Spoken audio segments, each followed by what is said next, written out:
everyone, and welcome to our dev stream. I hope you were looking forward to this because I definitely was.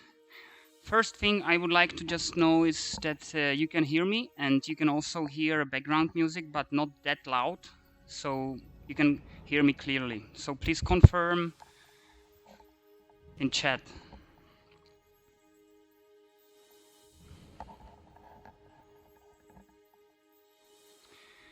Audio is good. Okay.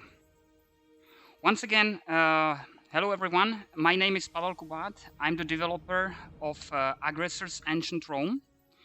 And today I will show you all the features which are related to the tactical layer of the game. By the way, my colleague Heli Madura is ready to answer any questions. I will also answer questions during the stream, so don't hesitate to ask whatever comes to your mind. Excuse me. One side note, we have just published a new public build, so it's available already for a couple of hours, and we are proud to say that we have a UI scaling, which is not fixed. So you can choose whatever scale of the UI you want, and it should work very well on high resolution displays as well as the lower resolutions like 1024. So if you have let's say better netbook, it might also work on that one. So today I'm going to show you pretty much all the aspects we already covered in the dev diary. Some of these features were already presented in the previous dev stream, so I'm not sure how many of you were actually watching the previous dev stream. That dev stream was a bit too, let's say, fast, or maybe too I didn't have really time to chat with you. So today it will be much more relaxed. I will look if you have any questions, and if so, just let me know. We will cover only part of all those features, so I think that we will have some time. I pretty much expect that this stream, I mean just the part I have prepared for you, has pretty much around an hour. With the questions, it might be 1.5 hours. So let's switch so you should now see the game, and let's jump directly to that.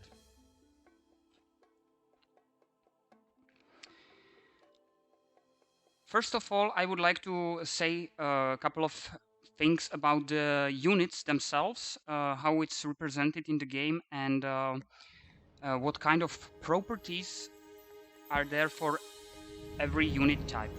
I would like to point out that we have units, and we have the unit type. It's basically the model, or how to call them, the class of the unit which is recruited or built. So we have, you can see on the map, we have different types of the units, and I would like to start with the very brief introduction of what we call army types. Army type is basically a set of different unit types which are tailored for different countries. So we have totally 5 different army types. I'm playing as a Pontus, which is by the way, which is very interesting to play as, because it's a very different setup. It's kind of a distant location, and very different strategy you have to play.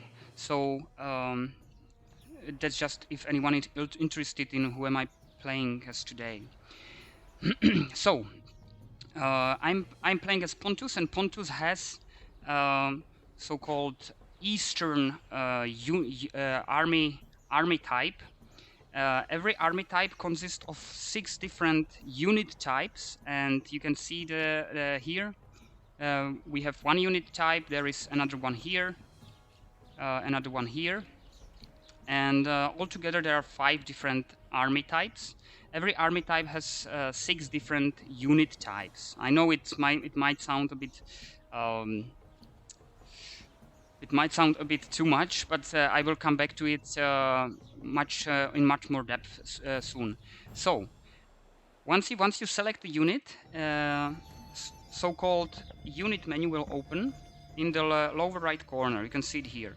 You can see the name of the unit. You can see the 3D representation of that unit. You can see some properties, and you can see the actions. And these actions, this is basically a list of all the things that the unit can perform in current setup or on the particular tile. If we right click on that unit in unit menu, it will open the unit type window. So we can see that this is hoplite. It's a military unit. There are some properties here. I will come back to that soon. There are so-called improvements. Again, I will cover it soon. Terrain properties, that's basically how the particular unit type behave or is effective on different terrain types.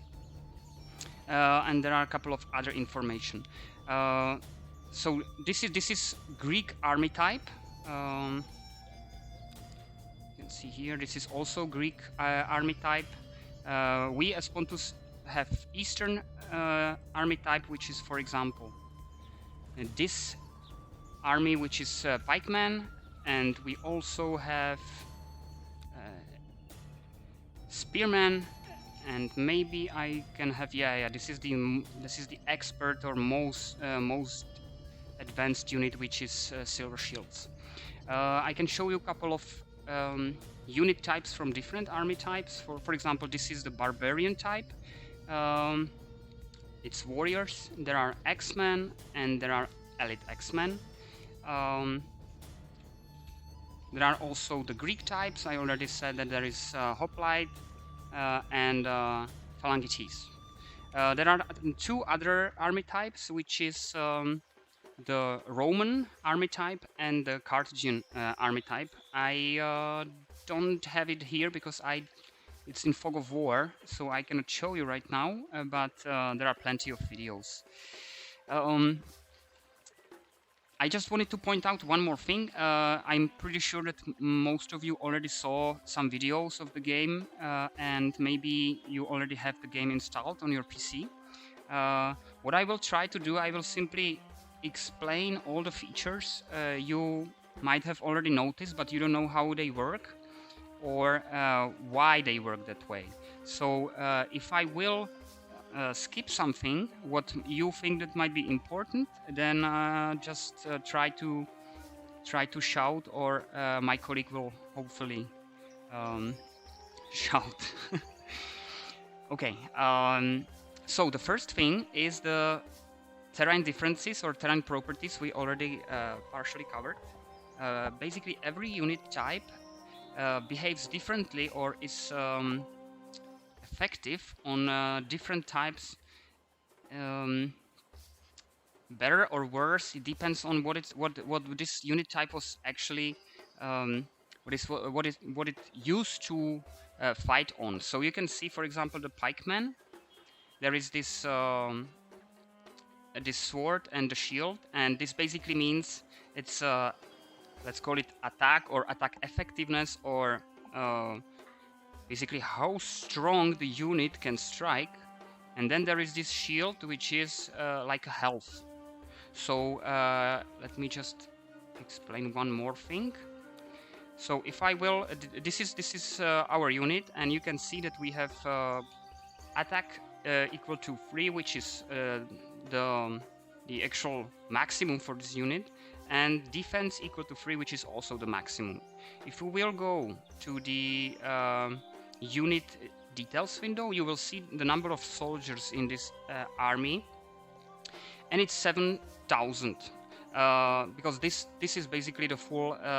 This is without any loss, so this is a unit which didn't suffer any casualties. We have another one here, which you can see the tattered banner and also the blood stains. If we will go to the unit properties, you can see that this unit has just 1400 soldiers, and it's because of the actual health is low. So let's get back to the properties. So what this says is what is the bonus or what is the penalty when this particular unit type fight on this terrain. So if it fights on this desert, it has 20% bonus and for attacking and 30% bonus for defending that tile. If we will scroll down, you can see, for example, the swamp. It's minus 20% for attacking and minus 10% for defending. We can also look at another unit type, for example, warriors. It's a barbarian type. So this is the default attack and defense and movement points, of course. And we can look at how it behaves on different kind of terrains. You can see that on desert it has minus 30% for attacking and minus 20% for defending. But if we will look at how they behave on forest, it's 30% plus for attacking and 30% plus for defending. So with this approach, we were trying to simulate that the different kinds of armies were dedicated to fight on certain terrain types, and if they were in such a situation when they had to fight on a terrain which was not, let's say, good for them, there was a huge disadvantage or penalty, which you can, for example, in history, the two legions which were massacred in the forests of the Germany or Holland in that time. Okay, I will show you how such an attack looks like. We might pick, for example, this unit, and we can attack this faction, which is Bospran. I need to declare war to them first. And now I will attack. Before I attack, I will hover over the tile where my enemy is located, and I can see in the tooltip that it says General's advice is absolute supremacy and the prediction accuracy is reliable assessment. Basically what it does, or what it says, is what our generals or their spies say about the army, what are our chances. This doesn't mean, even it's absolute supremacy, doesn't mean that we will basically destroy them, but what it says is that our advantage is huge. And the second part of this is the prediction accuracy. The prediction accuracy says how reliable this advice is. So the more accurate that prediction is, the better, and we know more about the enemy, and we can be sure that this general's advice is probably true or almost true, and the other way. So if the prediction accuracy is low, then it means that we are basically not sure, or the generals are not sure. So let's attack now. So you can see that we were really successful during the fight, all the blood around. And this, what is open now, it's called battle result window. You can see our army, it's Pontus, and this is the name. We can see the enemy army, which is the name here, and here are the so-called improvements, which I will come back to it. Then there is number of soldiers, so it both armies were basically brand new. This is our experience, battle experience. I will cover it soon. And this is our initial attack, initial defense, and initial movement points, the same for the enemy.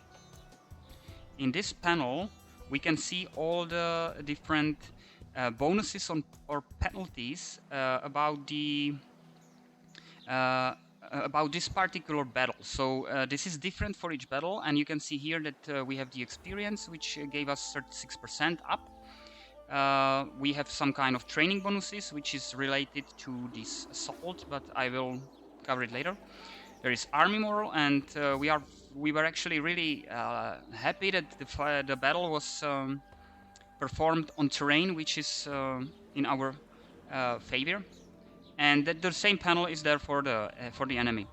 These are the values, the figures, which were actually applied in that battle after all these bonuses and penalties. So you can see that our attack was 6.4 and their defense was 2.2. So you can see that there was actually 15% up. This line, it's the actual battle, and the result is victory. And this is how our values, the base values, have changed after the battle. So you can see that the attack ability is lowered and the health is lowered as well. We suffered some casualties. We got some experience, and our enemy was destroyed. So that's the battle result window, and once we are here, I can explain the unit experience. The unit experience is something what you cannot somehow buy, or you need to gain it during the lifetime of the unit, and the best way how to get the experience is in battles.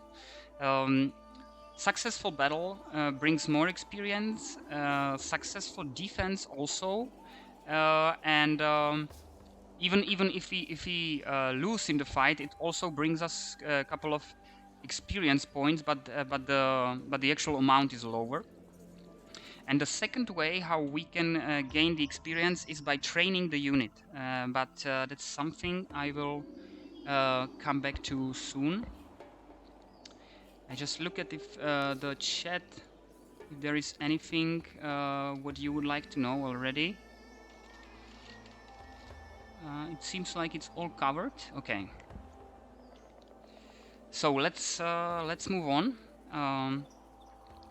Units can perform certain actions which can increase their ability to defend. What I can show you is, for example, the unit here. We can fortify a unit, which will give it bonus percentage for defending in a battle, which is this action. We already there were some questions on the Steam forum. What is better? Because there are two ways how you can fortify your unit. The first one is that you fortify the unit itself, or the second way is that you fortify the unit inside another, let's say, facility or city. What we can do here, we can enter the city,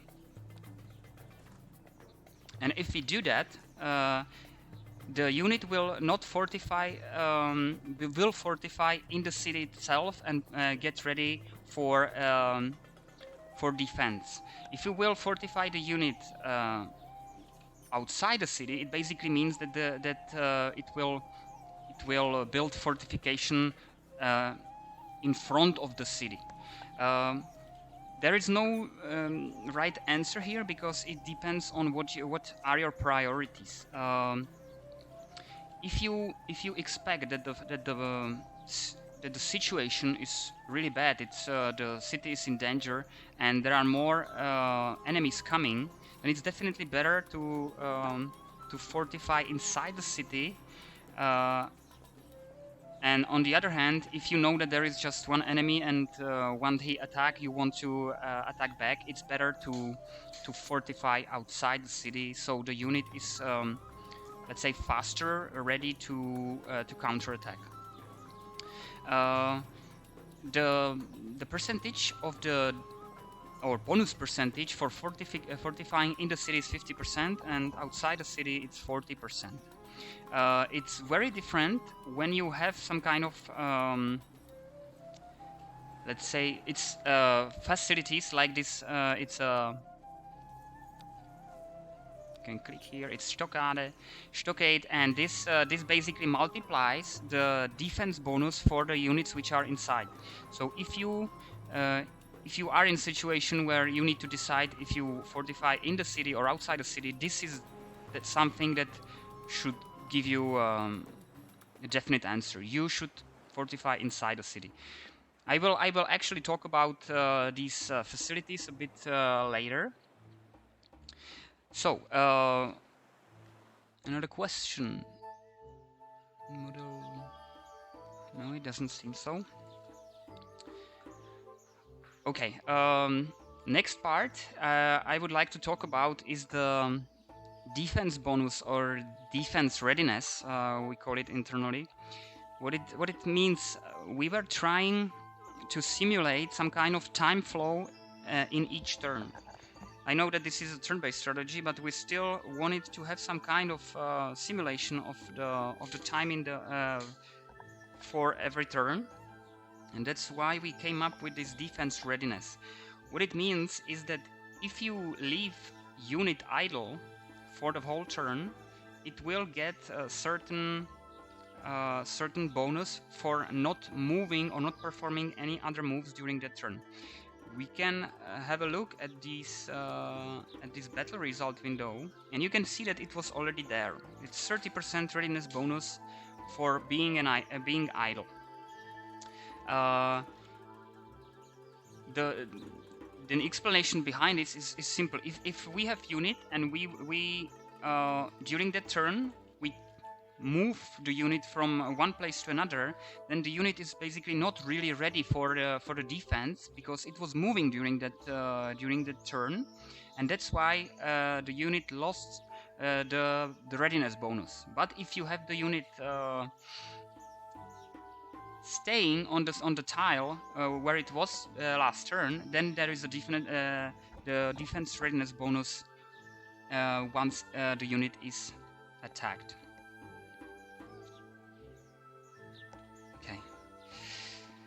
So let's move on. One of the other things I would like to tell you about is the loyalty. Loyalty is something we came up during the development because we realized that it was very usual that the player conquered the city, he repaired the city, and once the city was repaired, he started building or recruiting new units straight away. This was so unhistorical, and it didn't make sense that we wanted to somehow address this problem to not let this happen. That's why we came up with the loyalty, which is basically a will or willingness of people living in that city to fight for you. Every time you attack and conquer a city, then the loyalty of the city will drop to certain value. For example, this Hadrianopolis, I just conquered it. You can see that it's still, it's damaged, so there is smoke. And in the unit menu, you can see that there is this current loyalty is 40%. What it means is that if we now recruit a unit here, we actually have a settler here, a specialization. I'm not sure how many of you are familiar with that concept, but basically every city has to be specialized to be able to recruit new units. So let's have a look. So for example, here is specialized and I can build spearmen. Here I can build nomads and settlers, and if you want to add another specialization, you need to prepare the city for it. In reality, you can imagine that it's, for example, training center or facility where these units are trained. So you cannot simply, I don't know, in civilization you just say, okay, I want warrior. So here you really need to prepare the facility where you will recruit these units, and once you do that, you can build these units. If you want to add specialization, you need to pay for that, and it also takes some time. So if I want to specialize my capital and build their settlers, it will take 2 turns and it will cost me gold, iron and stone. So if I will conquer the city, and I did here, then I am able to build settlers. The problem is that once I build or recruit the unit in such a city with lower loyalty, then the loyalty is also taken by the newly recruited unit, and this loyalty has a huge impact on the effectiveness of the unit in a battle. So if I would here recruit, I have settler, but let's say I have another unit, for example warriors. If I would do that, then I would have 60% penalty fighting with that particular unit out of this city. The loyalty slowly goes up, but it takes some time, and also it's very important. The increase of this loyalty depends on how the people or the culture of this city is close to your own culture. So, for example, if I will conquer another city, for like Byzantium, then the culture of Macedonia and Pontus is not that far from each other, and it will increase in a certain speed and eventually get back to 100%. If I will conquer a city of the Dacian tribes, which are totally, that's a very different way of life, then the initial loyalty will be much lower, and also the increase will be much lower. So you cannot really conquer a city and then start recruiting new units, because the units will be basically useless. So this loyalty is very important aspect of the game, and what you usually do is that you need to bring reinforcement from your own cities rather than rely on the captured cities or conquered cities. Close or partially related to the loyalty is also so-called general moral. Okay, I can actually go back to here. The general moral is the second progress bar here. You can see current general moral is 80%, and loyalty is related to the willingness of the people to fight for you. The general moral is something like an attitude of people. So if they are angry, or if they are not happy with how you actually take care of them, etc., then this indicator might pop up. It has the same impact on the battle like the loyalty, but this is far more important, because loyalty itself is not really dangerous. You just need to wait till it goes up again. Okay, we have a unit here, so you can see that it has a loyalty 90%, which is already pretty good. But general moral is 50%. General moral is something what it changes per time according to specific circumstances. For example, if you don't supply your units and they are starving, this very quickly goes up, and the higher this or lower the attitude is, so the lower the general moral is, the higher the chances that the unit will get damaged, or will might desert, or they will not obey your orders, etc., etc. So this is very important feature. Of course, the same applies to the AIs. We can, just to give you a bit of action, to show you a bit of action, we can attack. Okay, you can see that none of these are actually good for us, but let's attack these warriors, and let's see how it looks like. You can see we got beaten a lot. So that was a defeat. This is our initial attack and defense, and this is what we actually get into the battle with. So you can see that the general moral is minus 50%. There was also the loyalty penalty, etc. And there is our enemy. There was a readiness bonus. He's fighting well in forests, and also his army moral is better. So we actually end up with 1.5 against 5.2, and that's how it actually also ended up. So we were totally beaten, and the unit withdraw to the rear.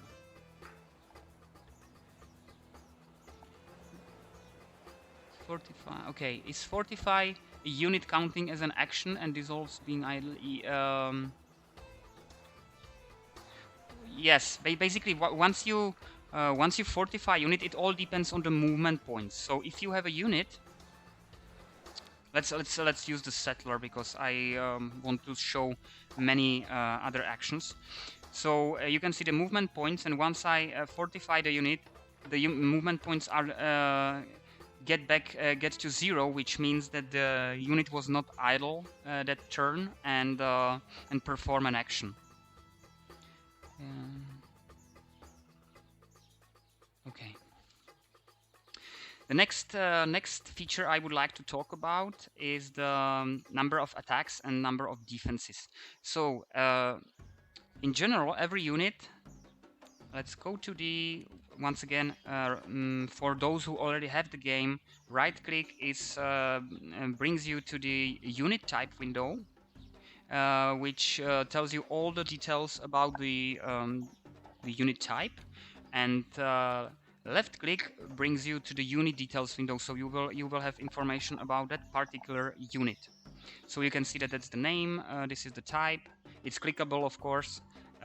These are improvements, our current values like attack, defense, movement points, and here are the current number of attacks and current number of defenses. That's very important.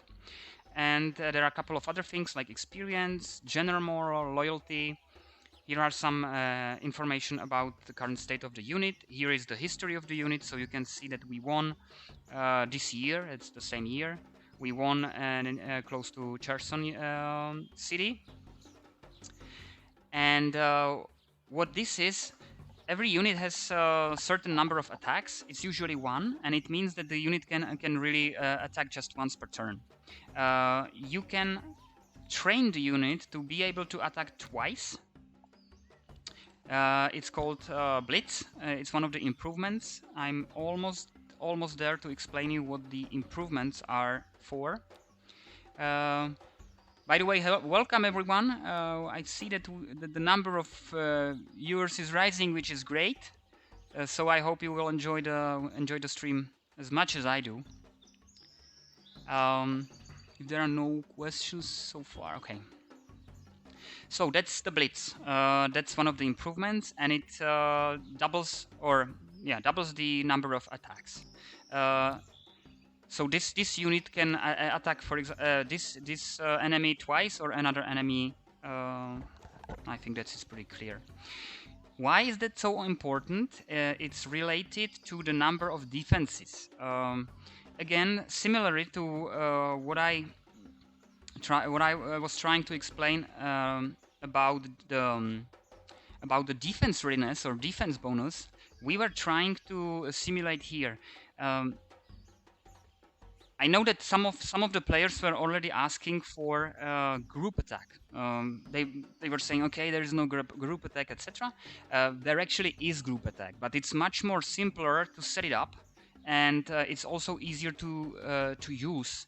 Instead of complicating group attack, you basically attack with single unit. But once you attack any unit, second, third, or fourth time, there is penalty that the unit was already attacked. So you can in the real life, you can imagine that the unit was already extremely busy with one attack, and it really tries to defend well, but it was attacked by another unit as well. So we can give it a try. And give it a try. Let's use this unit. So we attack it first time.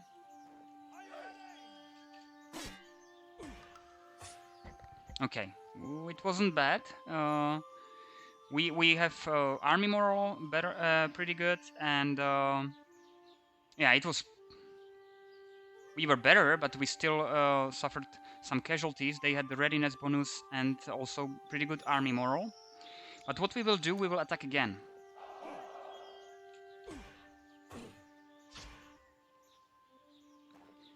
So you can see that the number of casualties is very different, and one of the reasons why it's like that is that that they had this more battles penalty. I can show it on another attack, which we will actually perform even more times. So let's declare war to Seleucid Empire.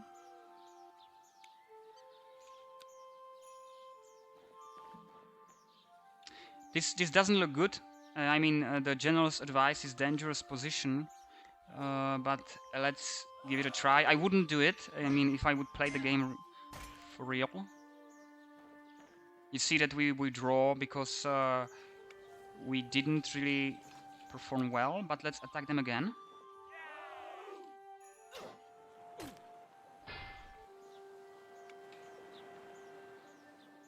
So it was again draw, but you can see that there was already more battles penalty. And let's attack them the last time. We have one more unit here. This is very good unit, by the way. This is Hoplite. So you can see that that was even better. They withdraw. We suffered. The number of casualties is much lower, and the reason is that there is minus 60% more battles penalty. And if you would attack it again, it would be minus 90%. That's the highest penalty the unit can suffer. But once it's 90%, it's almost for sure that you will really destroy that unit.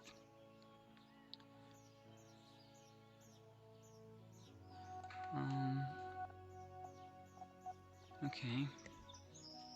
So that's the more battles penalty. So you can see that this is really acting as a group attack. It's just easier to set up, and you have better control over it. Next part, or next feature of the game is so-called city size bonus. What it does is that the city itself can just defend. It's not like there are just people who are sitting at their homes once you try to conquer or capture the city. It's like a militia when the citizens decide to defend their homes, and the bigger the city is, the higher the city defense bonuses. So let's try it on this Bosporan city.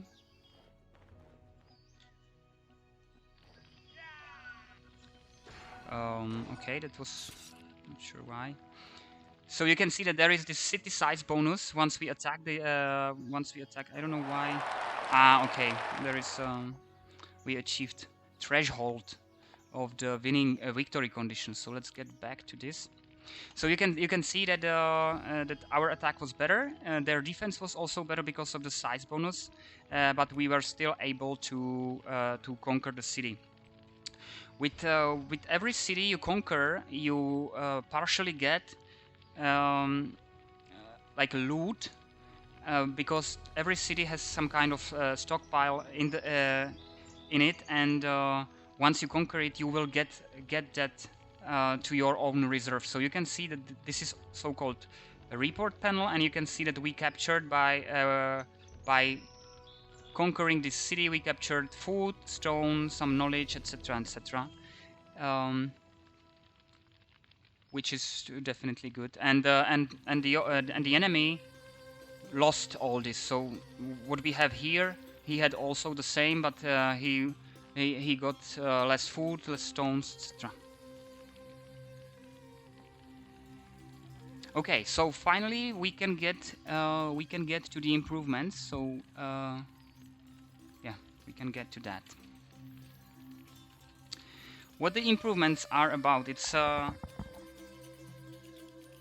we were trying the improvements. We can divide that into improvements of military units and improvements of building and cities.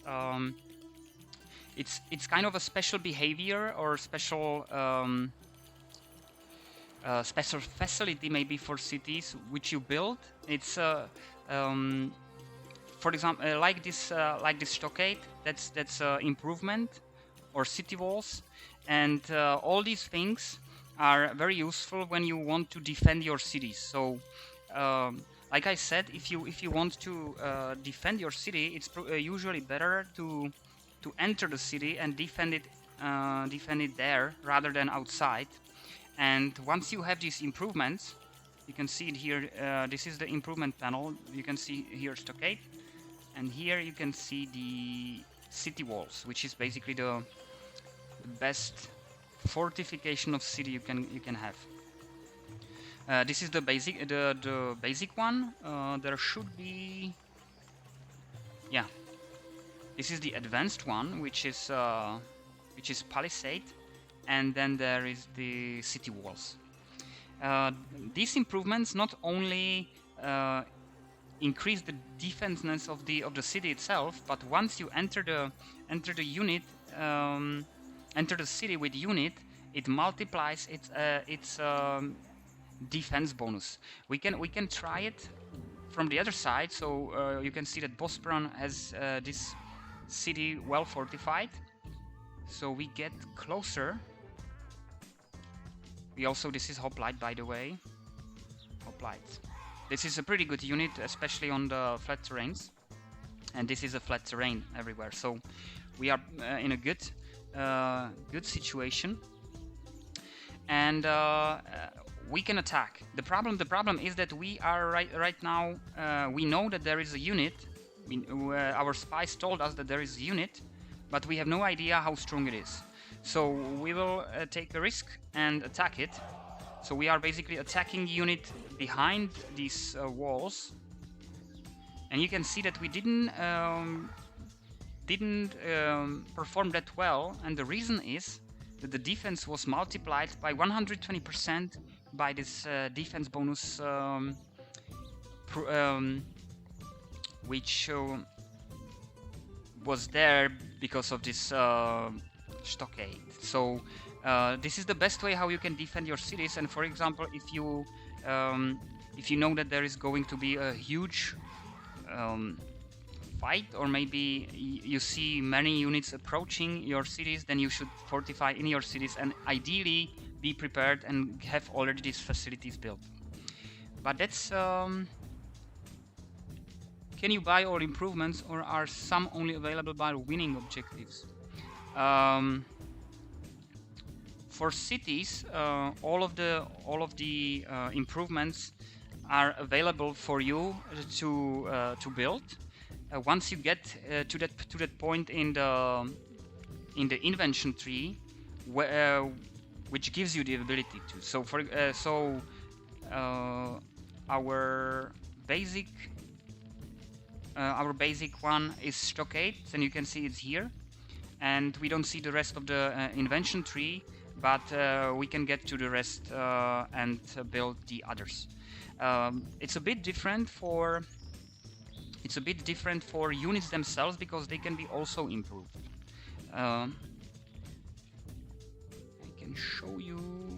I already showed you before that this unit had the blitz improvement, and because we attack another enemy unit. Let me see where it is. No.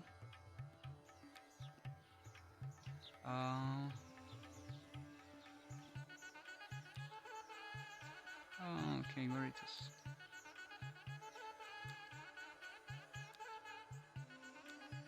Okay, here it is. So this is the battle we fought in this area, and you can see that we already got the blitz, or two attacks. But during the fight, we also got this assault, because our battle, or the battle itself, was really well fought, and that's the reason we learned how this assault improvement. There are some improvements which you cannot train. Some of them you can train. For example, in city, I can train this unit in the city, and you can see that I can train assault and defense. Some of the extensions or improvements cannot be trained and can be gained only in battles. I think that there are like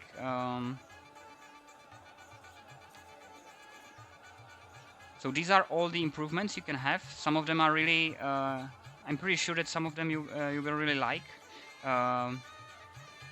the where is it? City Raider, for example. That's you get a special bonus when you attack city itself, or ambush, which attacks 2 units at the same time once you attack one of them, etc. And many others. The list is too long.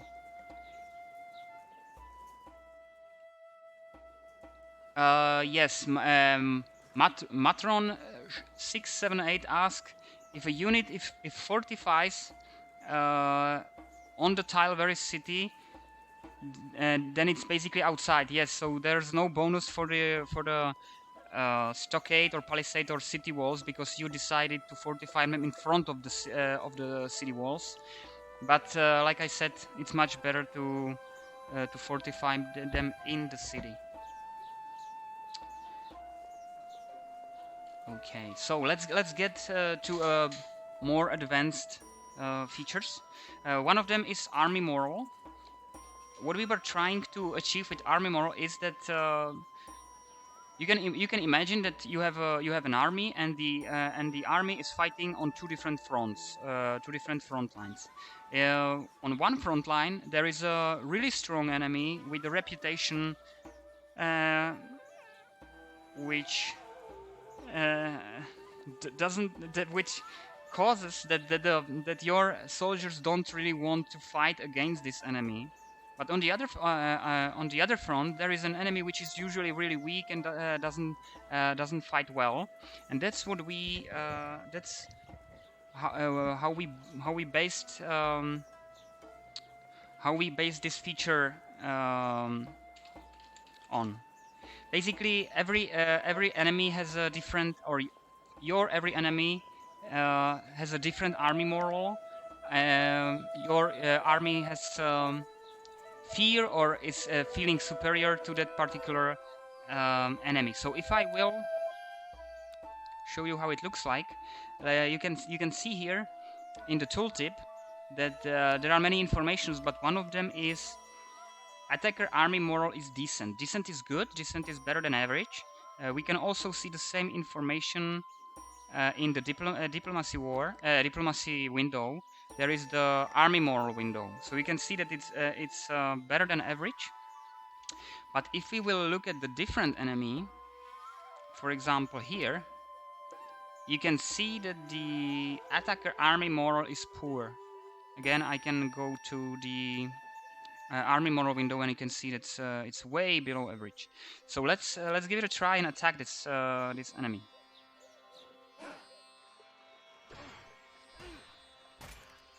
So you can see we got beaten a lot, and the main reason for that is that we got minus 40% penalty for low army moral, and it didn't go really well. Once you get into such a position when the army moral is low, there are 3 different ways how to get out of it. The first one is that everything matters when it comes to the army moral. So every tile you conquer, every mine, every building, it counts and it increases the army moral. Every battle you win against enemy, it also increases the army moral. Every city you conquer, it's a huge achievement once you conquer a city. Let's give it a try. We have more units here, so let's try to conquer Thessalonica. Not sure if we will be able to. No, but let's try it one more time. We have one more.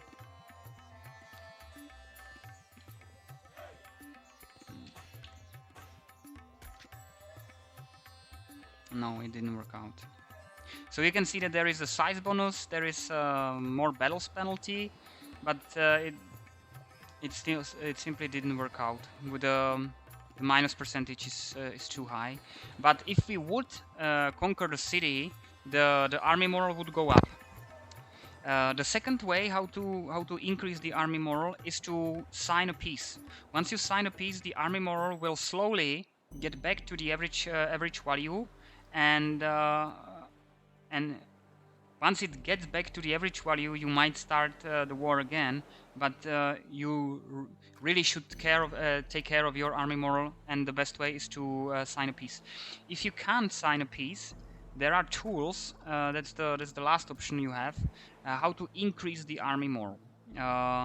Let's go to the diplomacy window with Antigonid, and you can see the army morale button here. And there are 4 different ways how you can boost the army morale. Let's go through them. It's not that long. So the first one is prophecy. What it in reality means that we go to the prophet and ask what is the prophecy, how this war will how it will develop, and what is the future basically. It is kind of a gamble in a way, because it's not certain. You can see that in tooltip is probability of success is 65%, and the more increase if you are successful is 30%. But what it says, in case of failure you risk army desertion. So in reality you can imagine, okay, we asked prophet, there was a prophecy but it didn't work out, and once the soldiers found out, they knew that they know that the war is lost. So they might eventually desert. It depends on the position where they are, how far it is to the enemy cities, etc. The second way how to boost it is the propaganda. This is very secure way or safe way, because there is no chance. It's 100%. You will increase the morale by 10%, but it will cost you something, because you will spend resources for the propaganda itself. So you you give away these resources just to create some kind of illusion that everything's going well. The third one is strategy review, and it's a kind of a gamble. It's 70% chance, and the morale increase is 15%. But you need to pay for this strategy review certain amount of resources and knowledge. I think that this is pretty self-explanatory. And the last one is speech. The probability of success is 75%, and the moral increase, that's really high. It's 35. It's the biggest boost you can get, but it's also a gamble, because again, you try to encourage your nation, the whole nation, and your soldiers you motivate them. Okay, this war is not over. We can win it. But in case that they will simply not believe you anymore, or they see that how desperate you are, then you risk revolts and emigration from the country. So the people, once they see how desperate you are, then they might start revolting against your government or against you, or when they are close to the borders, they might immigrate. So that's the army moral. Someone asked a question or a suggestion. Okay, I have a suggestion. To make the combat more intuitive and interesting, can you have a war score bar that updates in real time while battle is going on? If you think you are gonna lose, then there will be a button to retreat. Then a dice can be rolled to check whether you can retreat or not. So it's not guaranteed that you will be able to retreat. Not sure if that would be possible, because all the aspects of the battle depend on each tile, where the unit is, how many friendly units are around, what is the enemy you are fighting against, etc. So not really sure if it can be simplified in to such an extent.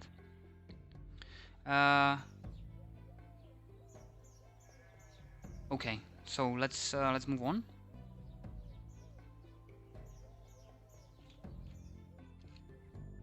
So the next part is if you know that you are that you need to create a defense against a stronger enemy, there are some buildings which will help you with that. There are 3 military facilities.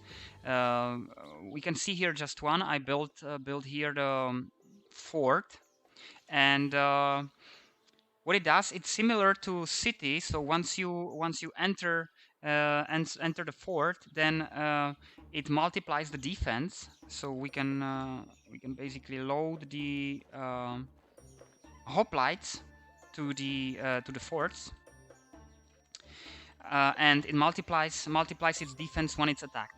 It's a bit different to city, because city itself is on one tile, and the defense is valid only for that tile. The forts and defense walls. Defense wall is let's say upgraded version of fort with higher bonus.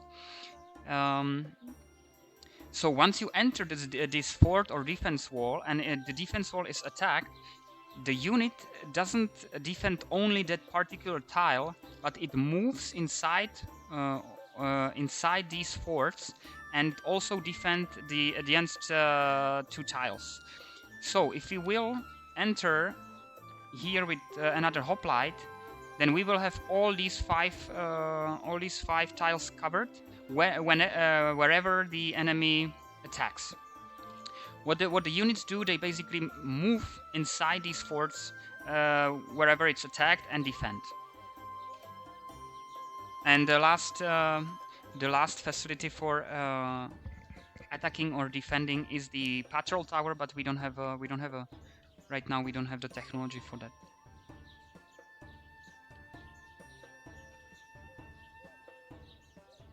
Okay. The next part is the supply management, and that's I have to say it's my favorite part, because I really like the supply management, how we created that. So every unit or units can be split into 2 different groups. The first one is called suppliers, and the second one is called supply consumers. Suppliers are all the naval units, like galley, boat. Here is boat, trireme, but there is right now we don't have the technology. Just Carthage has. So these are the suppliers. All the cities are suppliers, and also the unit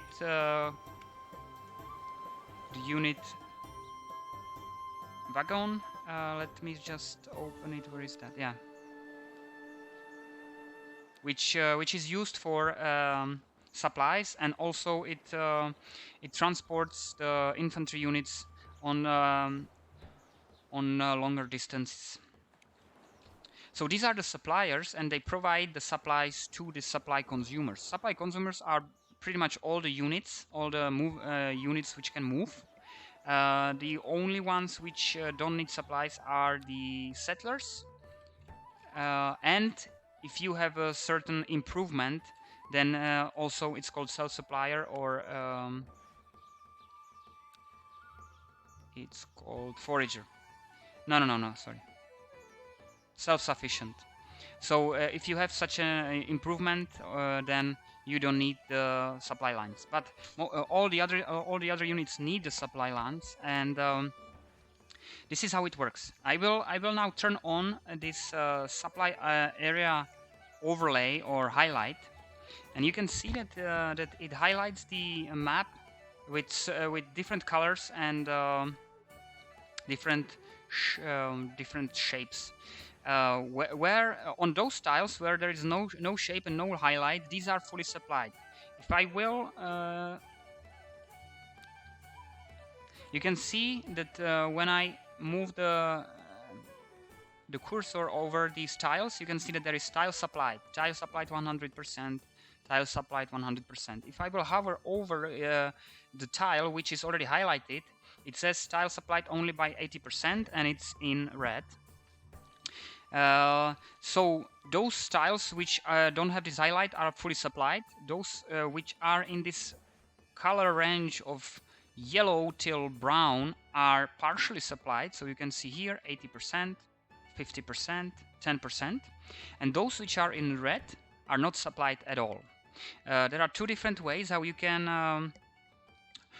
see how you can look at the supply map. The first one is you turn this on, or you can turn it off and you select a unit. In that with this view you can see again the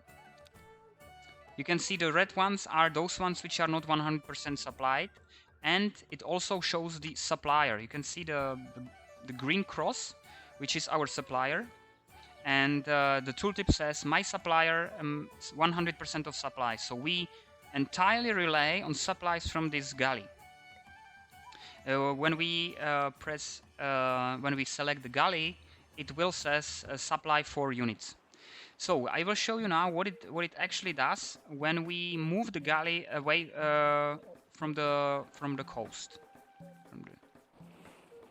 You can see that straight away the highlight changes.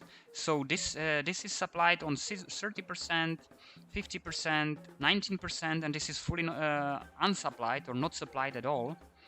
And all the units which are just partially supplied are highlighted with the red cross, so we have to be very careful about that. If I will move even further, you can see that it's all red. So this is not supplied at all. So I will come back with the supplier, and it's now fully supplied. Once the unit is not supplied, it will decrease the general moral. And once the general moral is lower, like I said, the unit is prone to desertion. And also, when it's not supplied, then it starves, and the attack and defense values are decreased. But this is not just about the suppliers. It also matters how are your supply lines built. I already have here a setup where you can see that we have unit on the border with Seleucid Empire. We just declared war too, and this tile is fully supplied. You can see in the tooltip, and it's also not highlighted. But this one, in the lower left corner, it's supplied only on 60%. Here 60%. And once we get further, 30%, 10%, and it's getting lower and lower. We have 3 different options what to do. The first one is that we bring a wagon. We don't have a wagon, so we cannot really supply it from wagon. That's the first thing we could do, but we don't have an option to do so. The second one is that we can build a city somewhere closer to the border. And once we do that, then the supply lines will extend, because city is supplier. The third option is to extend or improve the supply lines. It matters through what kind of terrains, and also how accessible these tiles are. So the supply lines through hills are much worse, and they don't really expand to longer distance. And also, if you connect different parts of the map with roads, it will extend the supply lines. So what I will do, I have settlers here and settlers build roads. One of the things they build roads. You can just look at these colors. So this is 60% now. And you can see it straight away, recalculate the tile supply lines. And if I will build it here, the road, it changed the color, or it basically removed the highlight, because this tile is now supplied on 100%. So we were really trying again here to simulate something, and that's how you need to take care about your supply lines. And with every military campaign, you really need to think about supply lines, and ideally you bring settlers right behind your army who will build the roads, and ideally cities, which will be later used for supplies.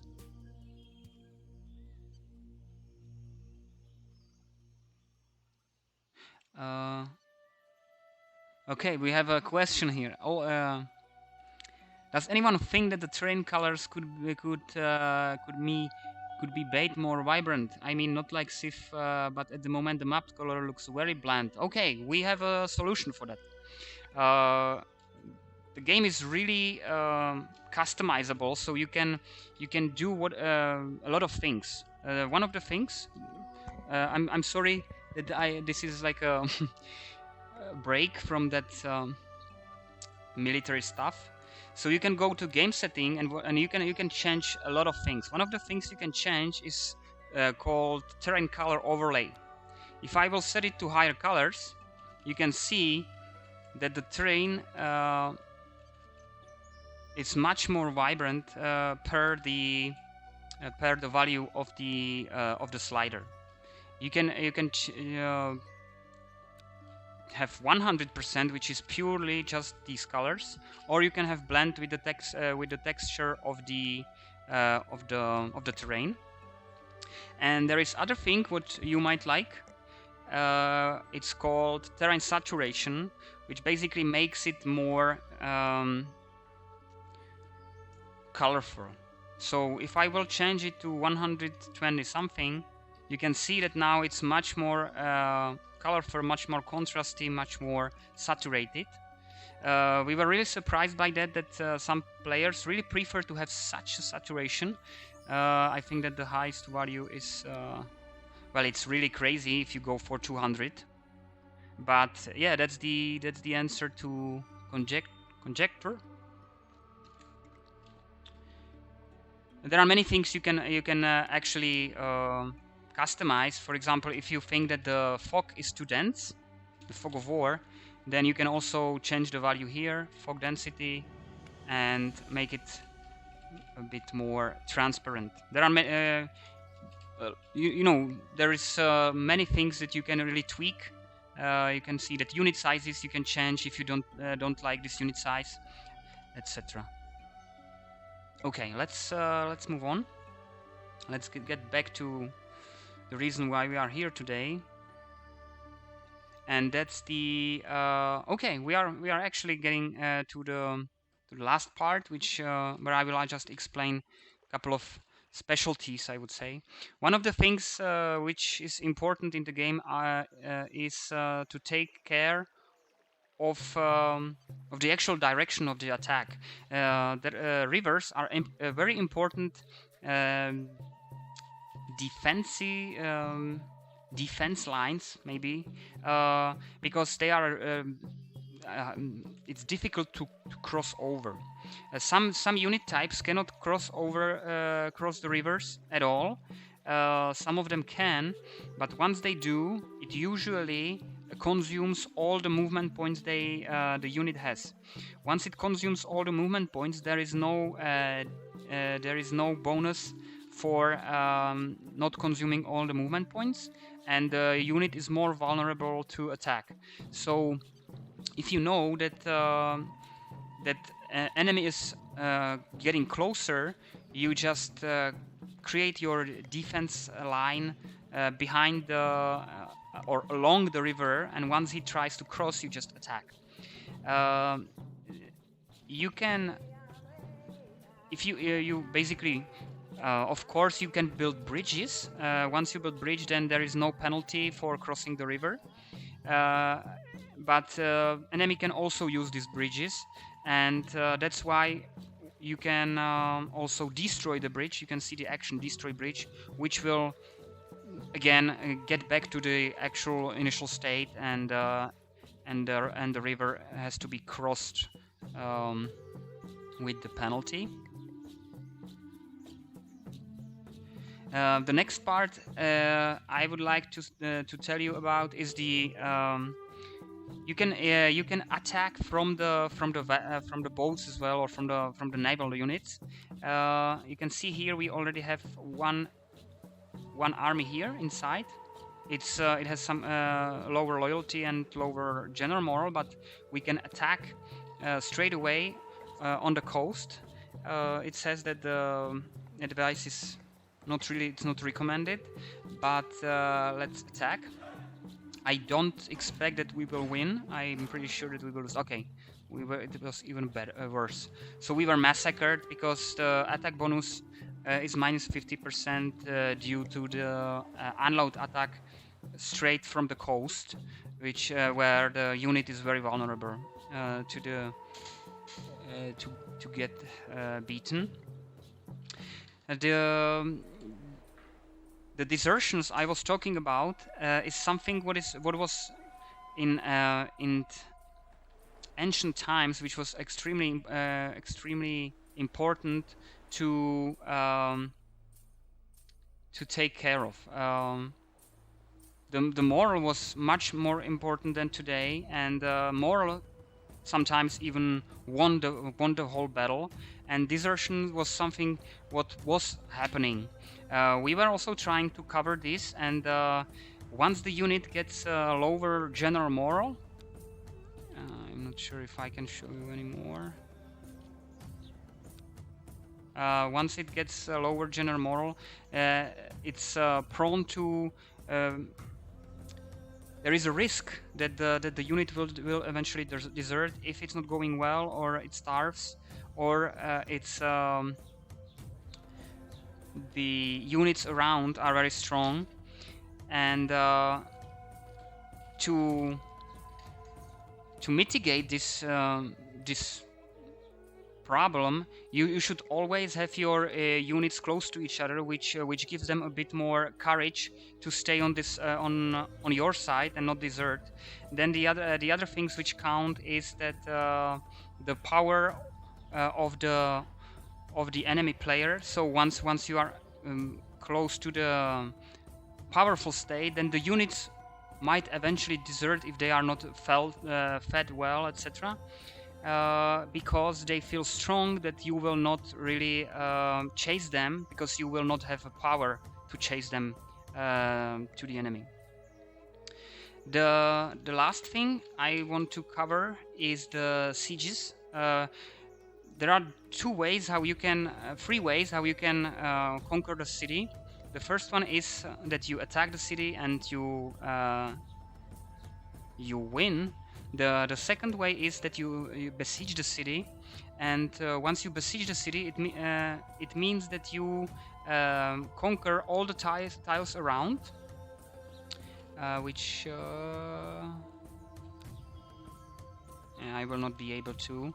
But once I conquer all the tiles around, and I have one unit which holds this blockade, then the city is besieged, and it starts starving.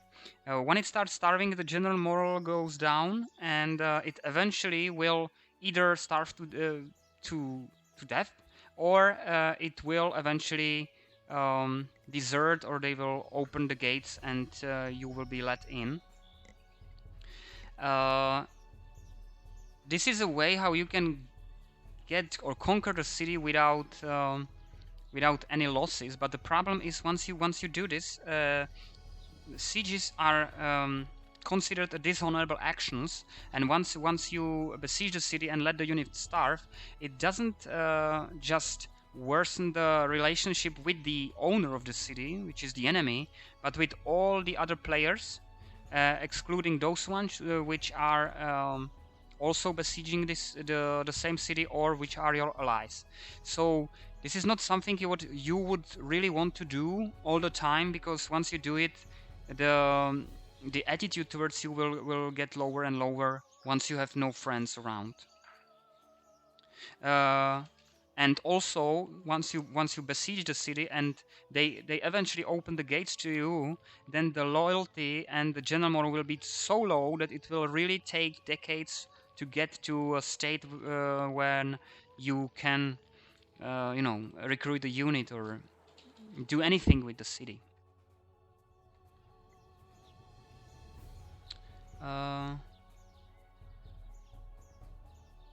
Okay, I think that my colleague answers all the questions. So the last part I want to talk about is the way how you can heal your unit. In Aggressors, there are four different ways how you can get your unit back to their full strength. The first one is so-called auto heal, which means that you can leave the unit idle, and if you leave it idle, it will very slowly heal itself. It's a percentage of current defense and attack points. So we can have a look here. We have 1 out of 3 attack, 1 out of 3 defense. If we will leave the unit here, it will very slowly increase its attack and defense, but its percentage out of the current attack and defense. So it will be really very slow decrease. You can boost this decrease to let's say 2 times higher rate once you enter the facility where you can build this. So for example, once I enter the city with this unit, it will auto heal itself 2 times faster, but it will still be very slow. The second way how you can heal your unit is called self-healing, but it's already an action. Auto heal, there's no it works on its own. You don't have to do anything. The self-healing is an action, so it means that you need to approve it, you need to execute that, and it increases the health by 10%, again out of the current attack and defense. So it means we have 1 attack, 1 defense, and the auto heal, it says attack power increase to 1.1, defense power increase to 1.1. So it's 10% out of current state. Once you execute that, it will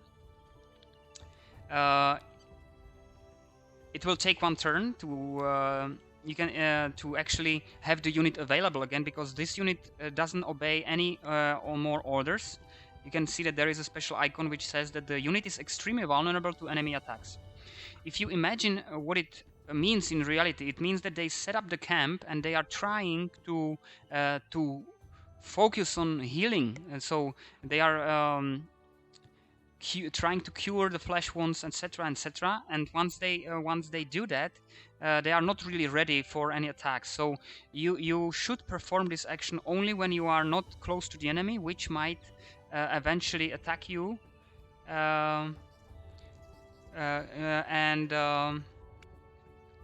this might even destroy your unit. The second way how you can heal your unit is called recover. This was, by the way, if there are already some players, this has been changed according to the suggestion of one of the players, and thank you for that. This was initially also based on a percentage of the current attack and defense, but it was changed. So right now it's the percentage of the type values. So for this particular unit, it's 3 and 3, and it's 20% increase, which means 0.6 every turn. You can see it here, that attack power will increase to 1.6, and defense power will also increase to 1.6 in 1 turn. For this action, it's a bit different to the healing self, because what it does in reality, it withdraw the people or recruit the men from close cities, and it recruits them as soldiers.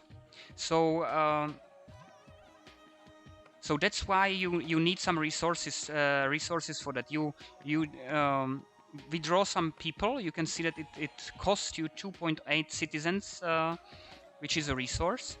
The citizens, by the way, in the panel here are the citizens in the economy, working in the economy. It's not. There are also citizens which are in the army, but they are not in this because they cannot really contribute to the economy itself.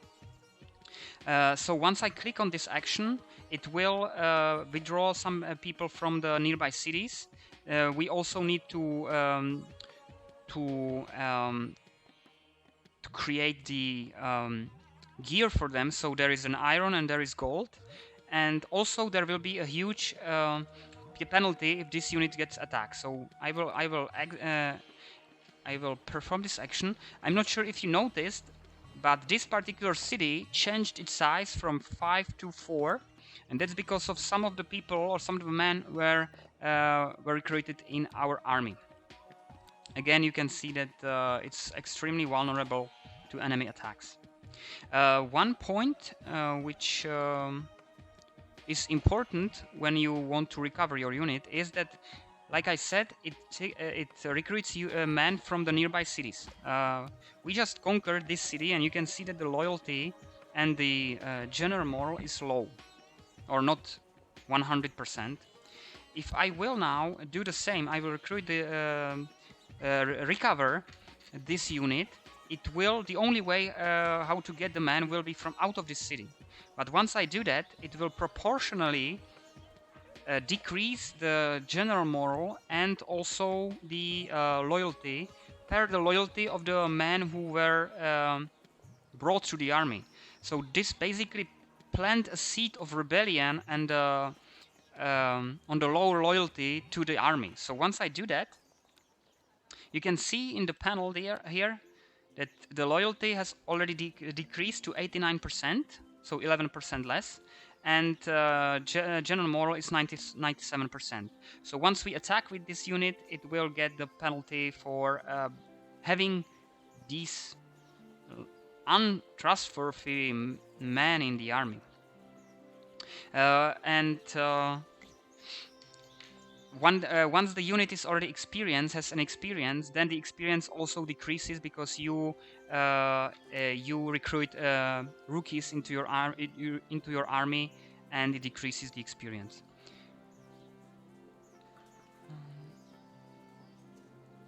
Okay, no questions. I think that we are covered by my colleague. So the last way how you can heal your unit is to bring your unit back to the rear city and heal it in those cities which are specialized for that unit type. So you can see that this Sinopi, they are specialized in training spearmen, and this is spearman, so I can heal him inside. It will cost or take 2 turns, but he will be fully recovered to 100% of its strength. Important thing is that it also costs resources. But if anyone wonders what is cheaper, if it's better to wait longer and recover units somewhere, or go to the city which is specialized for it and heal inside, then I can assure you that the resources you spend for recover are almost double to the actual healing inside, and healing inside is usually also faster. Healing inside, you can imagine that not only it will heal the soldiers, but it will also recruit and train in that training facility the new man, which will be in that experience which the unit already has. Okay, I think that we covered all the things I wanted to say. I just look if there are any questions.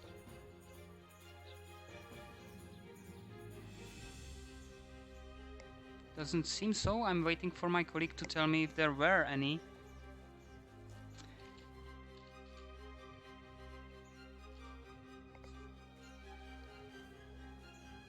So guys, if anyone has a question, then please ask now.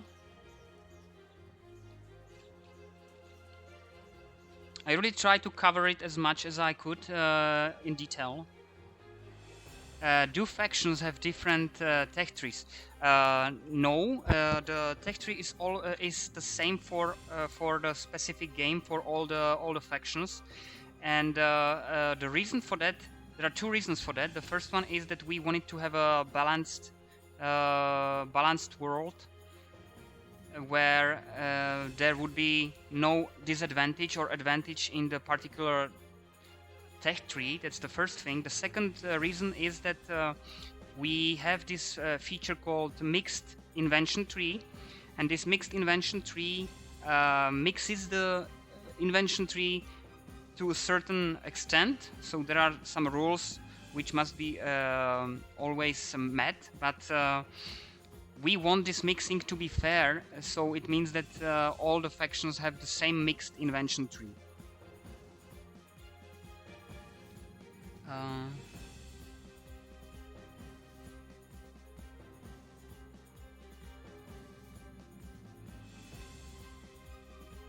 So by the way, I will wait a couple of minutes if anyone has a question, and we will have a couple of more of these streams.